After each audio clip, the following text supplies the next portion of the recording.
Today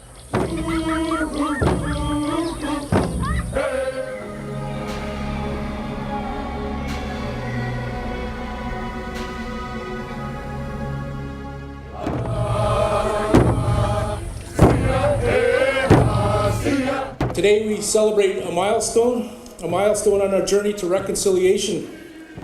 Today a masterpiece will be risen to commemorate the survivors, the ones that have gone before us, and the bright road ahead of us. And the elders told us, he said, this is not the end of it. It's only the beginning. It's only the beginning. We've come together, brothers and sisters, and we're going to remain that way. I'm nervous.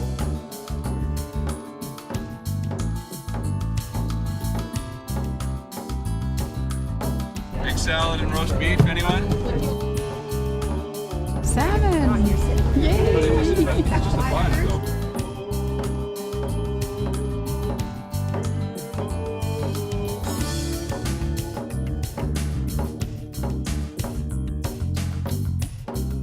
Reconciliation is a tough subject once you get into it and dig deep, and it's all the healing and things we have to come together to realize if we want to move forward.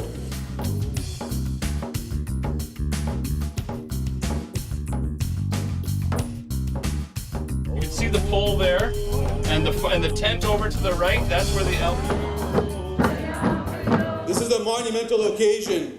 What's being represented here today cannot be put into words in terms of what it means. It's hard not to feel emotional. I think the most meaningful thing is that he provided an opportunity for everybody to put their fingerprints on that pole and honor their families who've been affected by residential school.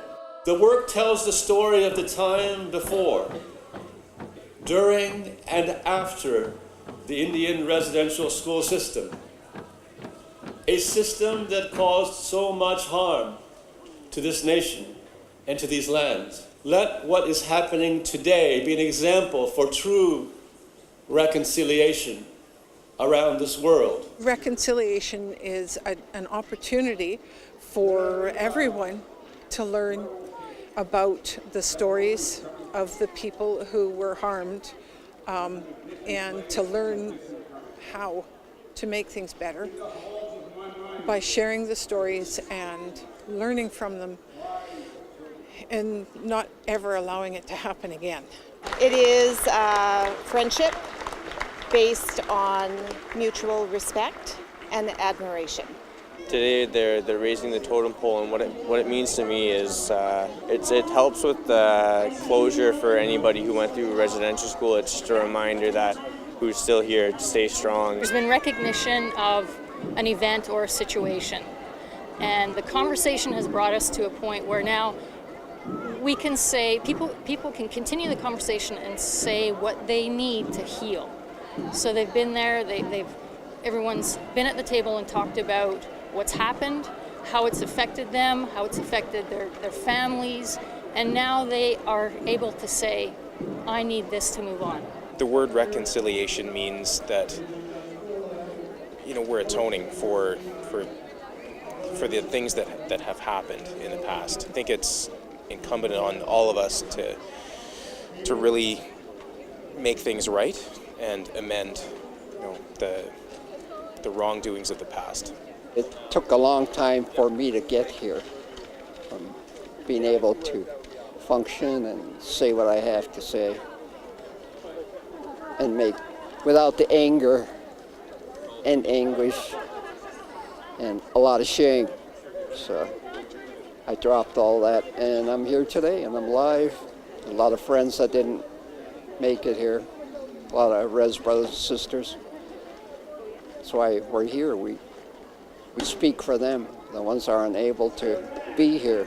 Some of our people have never been picked up because it's 7 generations deep. We, as the leaders of our villages at home, where they've put us on these little places we call reserves, we are the ones that can pick up our kids. We are the ones that can pick up our brothers that have been so damaged, our sisters that have been so damaged. It's time for us to pick up our people, This big word they're throwing around right now, reconciliation. What does that mean to every one of you standing here? What can you do to help your immediate family? How can I pick up a brother and a sister? That's the message I want to relay today. What is not being reconciled? What is it that we don't reconcile? Color? I started as a very brown child with black hair. Now I look like a very white person. So I've gone through all those gamuts, even with multicolored skin. And at every turn, that was something different. I was seen as different. But I'm not different. I'm a woman who's made children, raised children, loved people. It doesn't matter what color those people were or are. I don't know how long it will take us to reconcile, but I do know that we need to really get at it. What I've been carrying for the last 55, 60 years of my life, what's happened to me in residential school.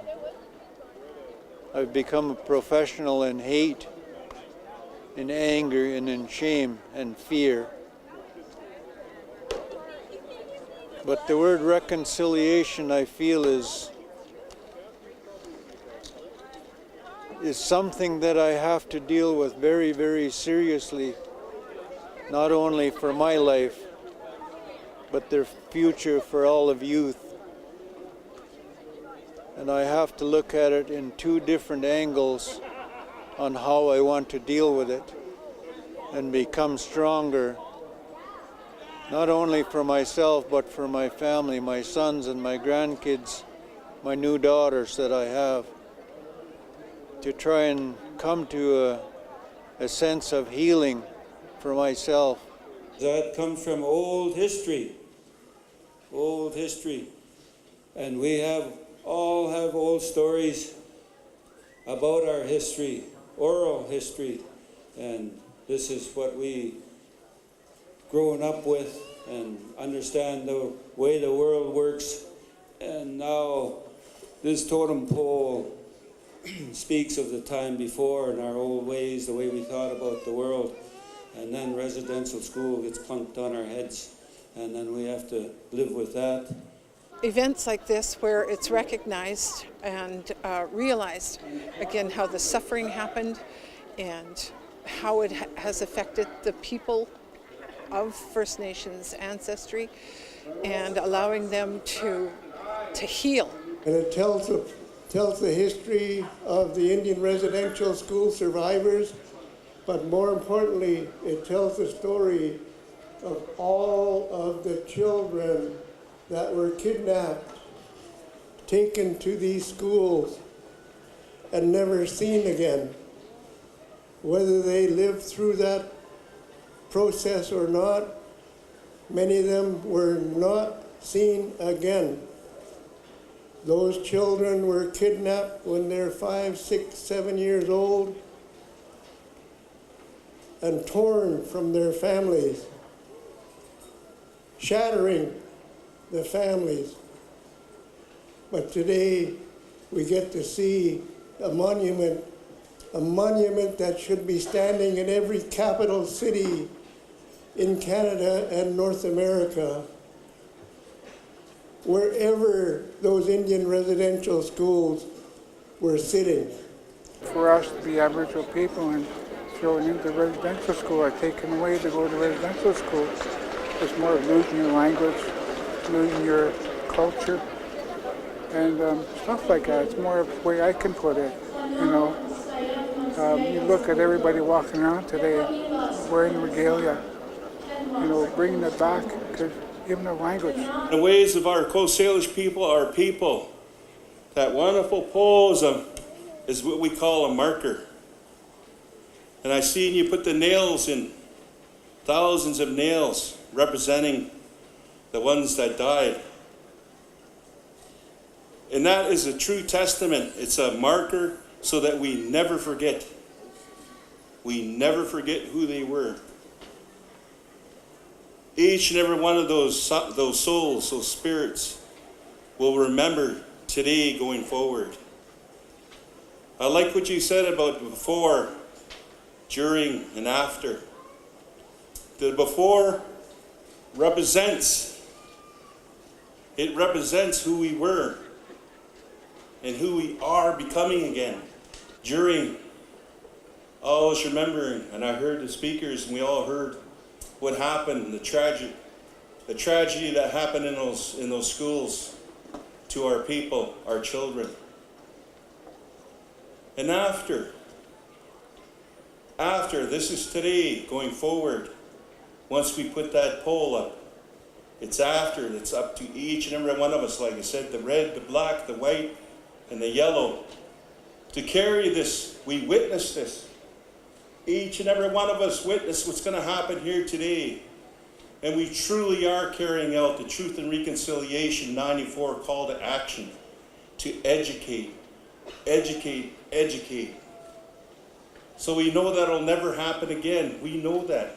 The pole will face in the direction of the UBC Indian Residential School History and Dialogue Center, located between the Kerner Library and the Irving K. Barber Learning Center.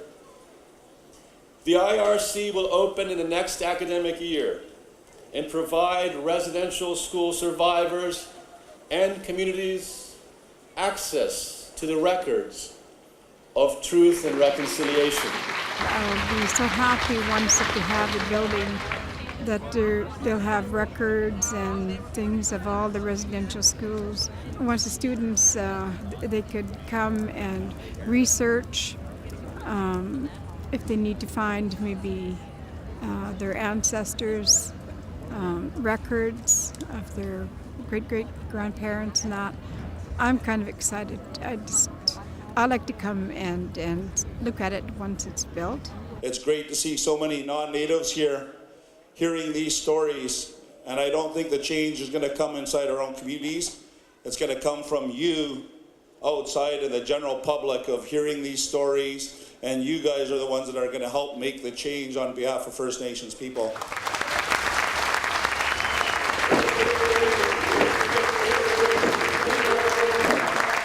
Should reconciliation be important to newcomers to Canada? I think it would be very good for them because they're coming into a new country and they might not know much about us and on what hard things that we went through as being in residential school. How can individual Canadians make positive steps towards reconciliation? Learn about what happened to the first peoples of this land, be educated about what they did to them, and also accept the fact that they're responsible for where we're at today socially. It's part of that residential school syndrome that's still here. Today we move forward with what I see today. This is going to represent that monument to carry forward into the future.